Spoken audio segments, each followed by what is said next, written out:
Welcome back my dear students.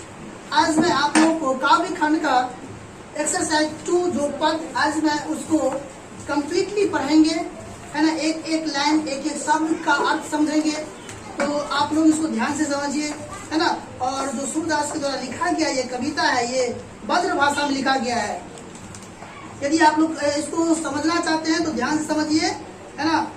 और जो शब्द बताएंगे इससे जुड़े, जो भी इस लाइन में जो शब्द आएगा, जो आप लोगों को समझ में नहीं आएगा, उसको ध्यान में रखना है कि हम आपको क्या बता रहे हैं, ठीक है। तो ये जो लिखा गया है ना, ये ब्रज भाषा की है और आपको बताएंगे ये ब्रज भाषा की है। लेकिन ये जो लिखा कृष्ण की भक्ति पे लिखा गया, और इसमें जो प्रथम है वो जो कृष्ण जी के बारे में लिखा गया है कि उसकी माँ कैसे उसे जब सोया हुआ रहता है तो कैसे उसे उठाती है, किस तरह से उसको मनाती है उठाने वक्त। और दूसरा में जो लिखा गया उसके पिता जब उसको खाना खिला रहा होता उसके बारे में लिखा गया है। तो ये आपको बता दे कि कृष्ण जी जो था इसका यशोदा के साथ इनका जो है क्या रिश्ता था। ऐसे भागवत पुराण में यह कहा गया है कि जो है देवकी के पुत्र भगवान कृष्ण है। किनके पुत्र? देवकी के पुत्र है। और इनका जो जन्मदाता माँ थी वो देवकी थी। कौन? देवकी थी, है ना। कृष्ण जी का जो जन्मदाता माँ थी कौन थी? वो देवकी थी। और देवकी के गर्भ से मथुरा के राजा कंस के, है ना, कारागार में हुआ था। यानी कि ये देवकी जी के ही जन्म दिया हुआ है, यानी कि देवकी जी ने ही जन्म दिया है कृष्ण जी को। लेकिन पालन पोषण इनका देवकी जी नहीं करती है, क्योंकि वो कंस के कारागार में होती है। और अगर कंस को पता चल जाता था तो उसको, है ना, मार दिया करता था वो। तो इसलिए रात में ही उसको लेके, है ना, वो चले जाते हैं कहाँ? नंद राय जी के यहाँ चले जाते हैं। किसके यहाँ? नंद राय के यहाँ चले जाते हैं। तो कंस की रक्षा करने के लिए वासुदेव जन्म के बाद आधी रात में, कहा? आधी रात में ही उन्हें यशोदा के घर, है ना, गोकुल छोड़ाते हैं। कहा?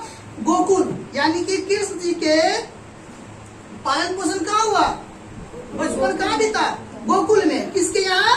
यशोदा जी के यहाँ। किसके यहाँ? तो बचपन में कृष्ण जी यशोदा को ही अपनी जो है माँ माना करते थे। और ऐसे भी जन्म देने से ज्यादा पालने वालों का श्रेय होता है बच्चों का, है ना। तो उनके लिए दोनों ही माँ है, जन्मदाता भी और पालनदाता भी।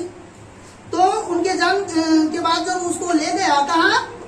गोकुल ले जाकर छोड़ दिया, तो उसका पालन पोषण है ना यशोदा जी ने ही किया। और यशोदा कौन थी? गोकुल के प्रमुख नंद राय की पत्नी, यानी कि यशोदा के पति नंद राय, है ना। और उसके जन्मदाता माँ कौन थी? जो जन्म दी थी उसको कौन थी? देवकी। हाँ, तो अब इसके बारे में हम लोग पढ़ेंगे कि इस पद में क्या और कैसे कैसे बताई है उसकी माँ ने जब कृष्ण जी को उठाया करती है। एक समझो, कह रहा है कि पहला पंक्ति कर रहा है, जागिए। जागिए मतलब जागो, जागिए वज्र राज कुंवर। कुंवर मतलब कुंवर होता है कि राजा जो होता है ना, जब तक राजा नहीं होता, राजा जो खुद होता है ना उसको बोलते कुमार। कुंवर कमल कुसुम फूले कुमुद वृंद संकुचित भय मृद लता फूले। समझो, जागिए मतलब जागो। और वज्र क्या करा है?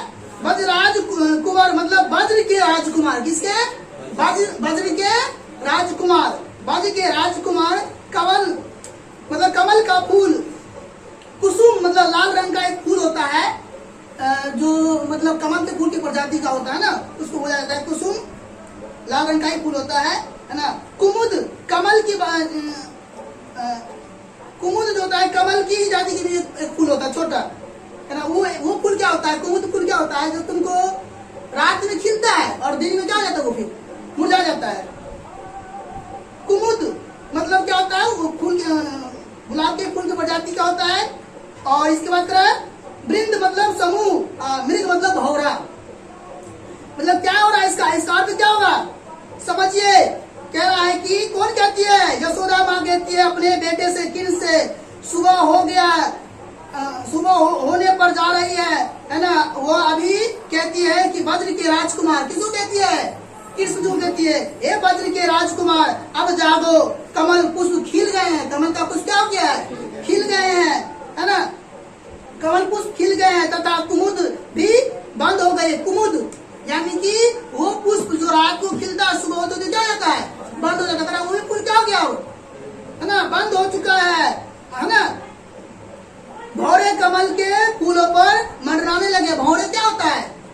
एक कीड़ा जो होता है जो फूल पे मंडराते रहता है ना, मंडराने लगे हैं, सवेरा हो गया है ना, जागो जागो। किसको कहता है जागने के लिए? कृष्ण को कहता है। कौन कौन कहती है? यशोदा कहती है। क्या कहती है? सुबह हो गया, जागो, है ना, फूल खिल गए हैं, कमल फूल। और कौन फूल मुरझा गया है?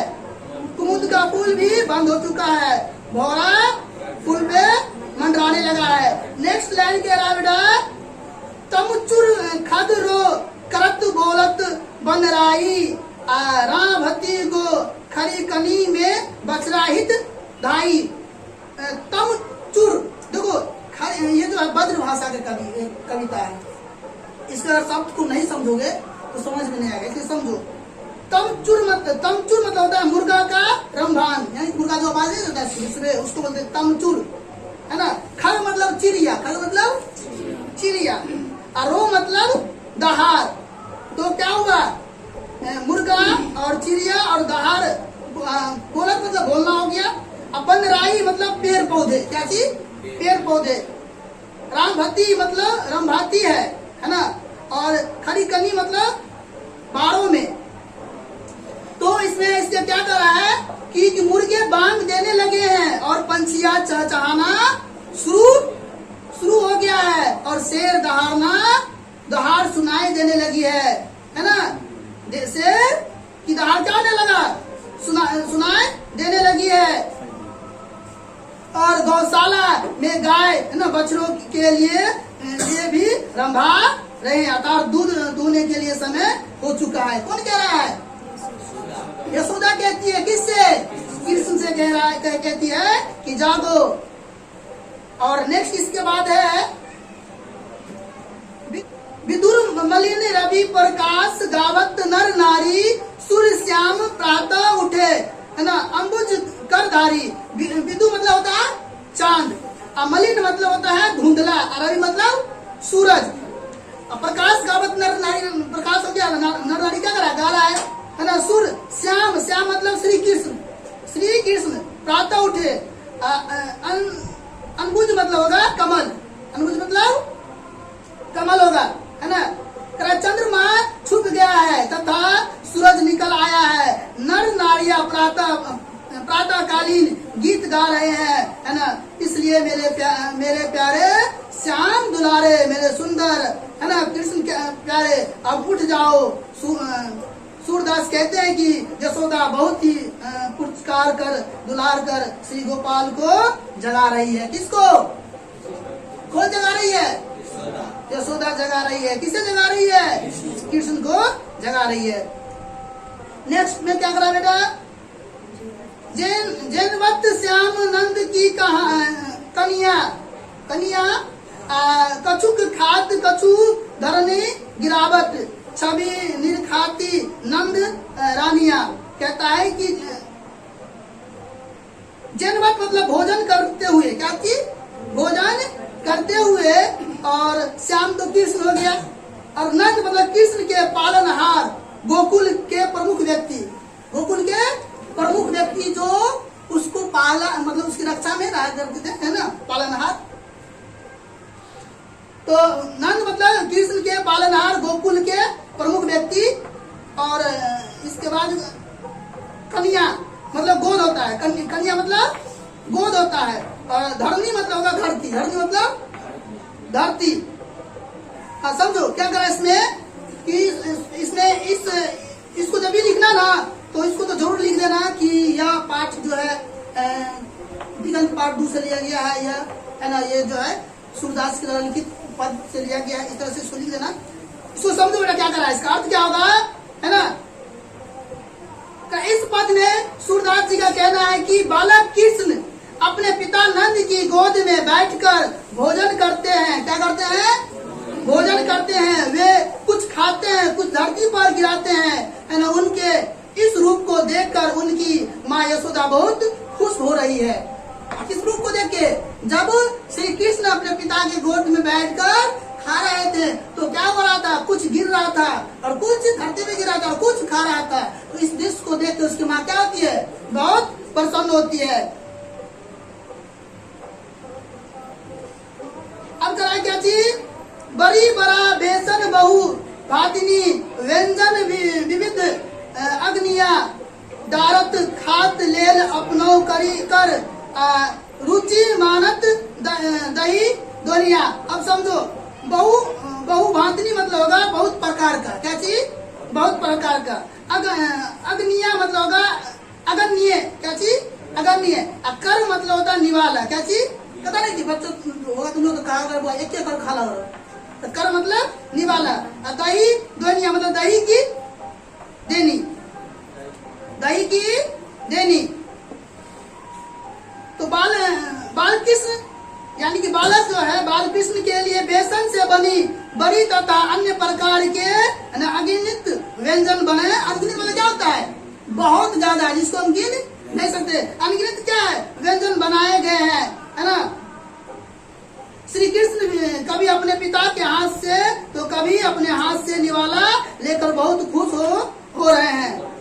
और देखा होगा तुम लोग, छोटे छोटे बच्चे होते हैं तो जब उसकी मम्मी खिला रही होती है तो एक कर खाया, फिर घूम घूम के खेलने लगता है, फिर उसकी मम्मी पकड़ पकड़ खिलाती है, फिर वो घूमने लगता है ना। तो कभी खुद से कभी अपने पिता के हाथ से एक निवाला लेता है और बहुत खुश होता है।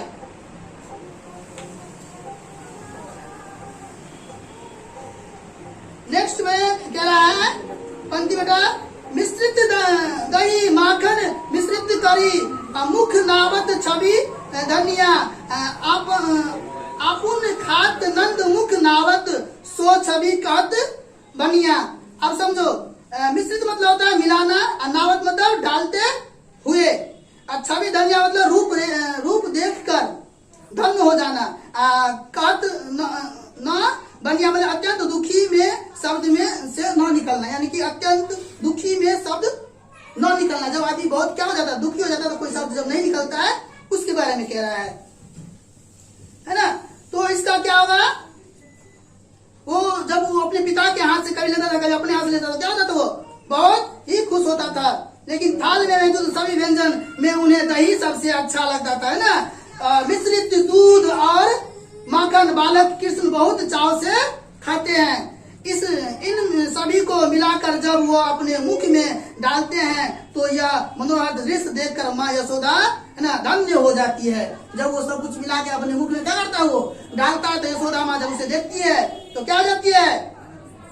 धन्य हो जाती है। क्या कर रहा है? जो रस नंद यशोदा बिलसत सो नहीं तिहु भुवनिया भोजन करी नंद अचमन लिहो मांगत सुर जुठनिया। कह रहा है इसमें बिल शब्द मतलब होगा बुआ दुखी, आते हूँ भुवनिया मतलब तीनों लोग, अचमन लिहो मतलब कुल्हा करते। क्या चीज? कुल्हा करते। इसका मतलब हुआ कि वो क्या करते थे?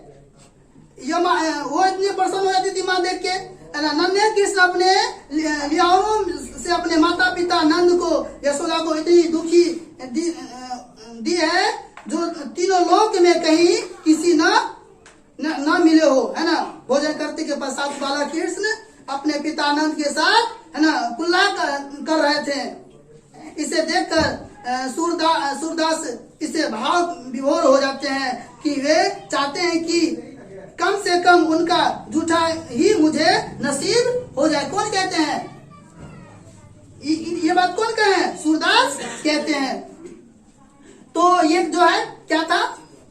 पद जो सूरदास के द्वारा लिखा गया था। इसमें पहला पद जो था उसमें कृष्ण जी को जब माँ उठाती उसके बारे में लिखा गया। दूसरा में जो वो अपने पिता के साथ भोजन कर रहा था उसके बारे में लिखा गया है। अब हम लोग उसका नेक्स्ट पढ़ेंगे एमसीक्यू। क्या पढ़ेंगे? एमसीक्यू पढ़ेंगे। निकालो तो लो फटाफट। और जो भी सुने हो समझो उसको बताना है। सुना तो बोल रहे। सूरदास की कौन सी रचना है? पद, उसको भी ना। सूरदास की कौन सी रचना है? सूरदास किस भक्ति के कवि है? किस भक्ति करे? राम भक्ति, कृष्ण भक्ति, मातृभक्ति, देशभक्ति, किस भक्ति के कवि है? कौन? सूरदास। नेक्स्ट वीडियो नेक्स्ट जो हुआ, नेक्स्ट क्वेश्चन क्या होगा? सूरदास किस भाषा के प्रसिद्ध कवि है?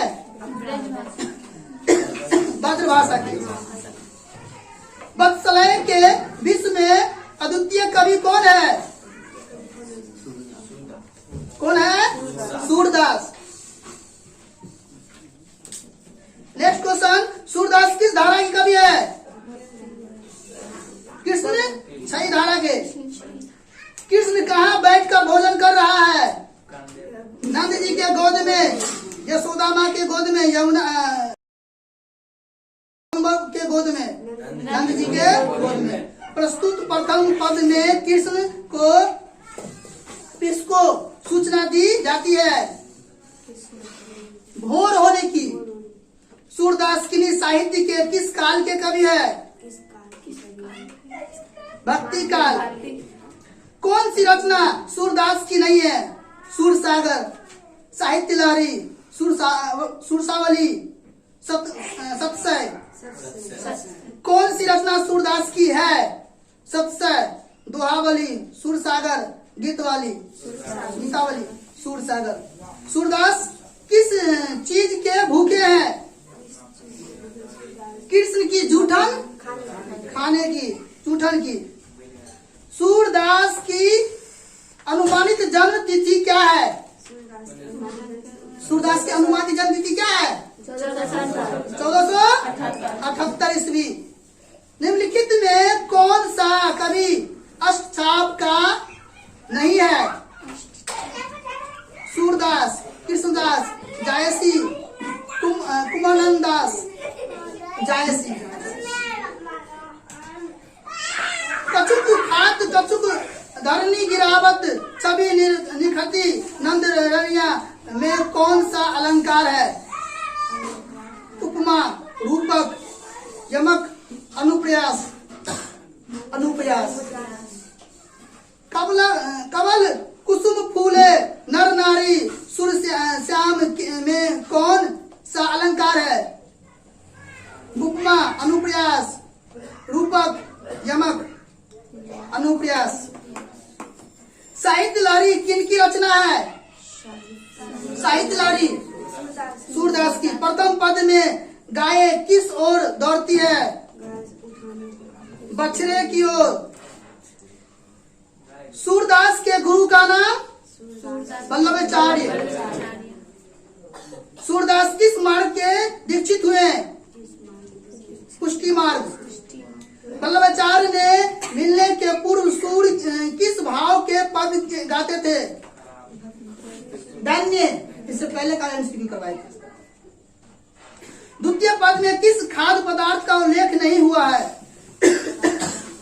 माखन, दही, मिश्री, भुजिया, भुजिया। सूरदास जब अपने प्रिय विषय का वर्णन शुरू करते हैं तो मानो डट हाथ जोड़कर उनके पीछे दौरा करता है। छंद शास्त्र, अलंकार शास्त्र, उपमा शास्त्र, रूपक शास्त्र। क्या हुआ इसमें? अलंकार शास्त्र रहेगा। सूरदास के पद किस पुस्तक से ली गई है? सूरदास के पद दिया गया ना, पद किस पुस्तक से ली गई है? सूरसागर से। किसे? सूरसागर से। सूरसागर किस भाषा में रचित है? ब्रज भाषा में बता देते हैं। सूरदास की संकलित पदों में कौन रस है? श्रृंगार रस, वत्सलय रस, हास्य रस, रौद्र रस, वत्सलय रस। कहानियां का क्या अर्थ होता है? सॉरी, कन्या का क्या अर्थ होता है? बताए थे, गोद। क्या होता है? गोद। जानिए, वज्रराज कुमार मकर कुसुम फूले, यहाँ जागिए से तात्पर्य क्या है? किसको कहा जाता है जागिए? हाँ, भगवान श्री कृष्ण को। सूरदास का जन्म कहाँ हुआ था? दिल्ली के निकट सही नामक ग्राम में। कछु खात कछु धरी गिरावत डोडोडत निखती नंद रनिया, क्या रूप सुंदरता सकल छवि, छवि है ना, थोड़ा खाता थोड़ा। सूरदास की अभिरुचि किस काम में थी? कृष्ण भक्ति एवं वैराग्य, सत्संग, पर्यटन, सभी में। ये एमसीक्यू मिल चुका है, इससे पहले भी दे चुके हैं। सूरदास का व्यक्तित्व कैसा था? विदुल, विनम्र, निर्भामानी, भावुक, ये सभी हो जाएगा। हाँ, जन्म से अंधे या ये सब सभी हो जाएगा। सूरदास के काव्य के 3 प्रधान विषय क्या है? वत्सलय, विनय भक्ति, प्रेम सिंगार, उपयुक्त सभी, उपयुक्त सभी। नंद कौन थे? नंद गोकुल के प्रधान, नंद राय जो थे कौन थे? गोकुल के प्रधान थे। प्रथम पद में भगवान श्री कृष्ण को कौन जगा रहा है? यशोदा। यशोदा कौन थी? कृष्ण जी की माँ। कौन माँ? पालनहार। पालनहार, पालनहार जो पालने वाली माँ ही कहो बेहतर है। द्वितीय पद में कृष्ण ने बाला कभी मुझे अपने मुंह में और कभी डॉट डॉट डॉट के मुंह में रखते हैं, क्या? नंद, नंद जी के मुंह में रखते हैं। तो इस अध्याय का जो है आप लोगों को जो लेखक परिचय पढ़ा दिए, लेखक परिचय का एमसीक्यू करवा दिए, इसके बाद इस कविता का है ना एक्सप्लेन करवा दिए और इसका एमसीक्यू करवा दिए। इसके बाद हम लोग जो आपको फिर नेक्स्ट वीडियो में इसका अभ्यास कंप्लीट करेंगे, है ना। तब तक के लिए फिर धन्यवाद, मिलते हैं हम लोग तब तक नेक्स्ट वीडियो में।